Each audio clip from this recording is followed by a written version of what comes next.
The top congressional committee investigating Russian interference in the 2016 presidential election has set its sights on the Green Party and its nominee, Jill Stein.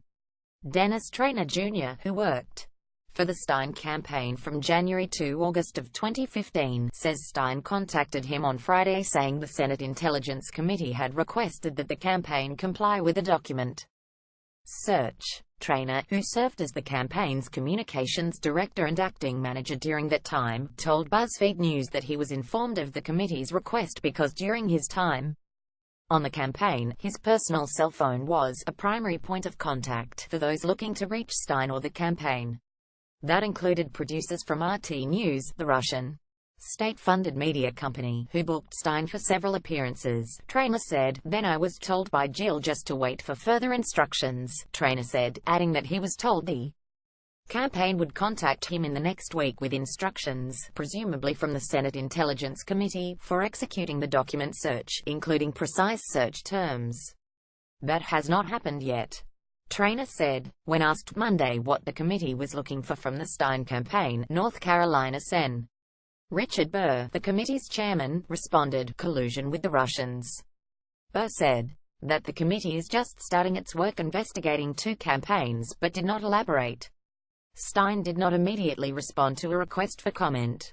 Traynor, who has done on and off work for Stein since formally leaving the campaign in 2015, said he is inclined to cooperate with the committee's request but wants to first seek legal counsel. He said he believes Stein plans to comply as well and post the documents on her own website, in an effort to show complete transparency and kind of wage her own war against what I imagine she thinks is an overblown investigation into collusion. Stein has not previously been a major focus during the Russia investigations on Capitol Hill, but her name has surfaced occasionally. The Senate Judiciary mentioned her in a letter to Donald Trump Jr. in July, requesting copies of all communications to, from, or copied to the president's son that related to Stein and a long list of other, more prominent figures in the investigations. Traynor said he would be surprised if Stein ever communicated with Trump Jr., who participated in an interview with the Senate Intelligence Committee behind closed doors for more than 9 hours last Wednesday.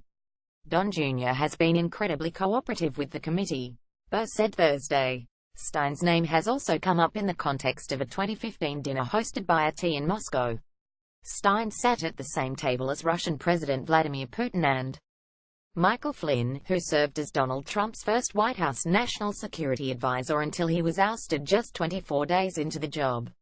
Flynn recently pleaded guilty to lying to the FBI about his contacts with the Russian ambassador and agreed to cooperate with special counsel Robert Mueller, who is conducting a criminal investigation into potential collusion between the Trump campaign and Russia. Traynor said he expects the Senate Intelligence Committee will want to know more about the Moscow dinner, but that he wasn't employed by the campaign at that time and therefore wouldn't have any documents related to the event. Stein has said that unlike Flynn, she was not paid to attend the dinner and paid for her own travel costs. Traynor said he believes the committee is primarily interested in Stein's appearances on RT, vilifying anyone who's ever appeared on or talked with anyone on the RT network. A January assessment from the intelligence community on Russian election meddling called RT a propaganda outlet, and the Justice Department recently ordered RT to register as an agent of the Russian government. Traynor, who said he has made appearances on RT himself, contests that characterization. "There's a lot of smoke around RT and not a lot of fire," he said. Traynor also believes intelligence community assessment refers to his own documentary about Occupy Wall Street, though not by name, in a section about RT's alleged attempts to fuel discontent in the U.S., something he called a body blow. He said the documentary, American Autumn, fits the description of the film cited in the assessment and was airing on RT at the time. The Senate Intelligence Committee's investigation is now entering the home stretch, with its leaders hoping to wrap up interviews with witnesses early in the new year and release a report before the primaries for the 2018 midterm elections begin. Got a confidential tip? Submit it here.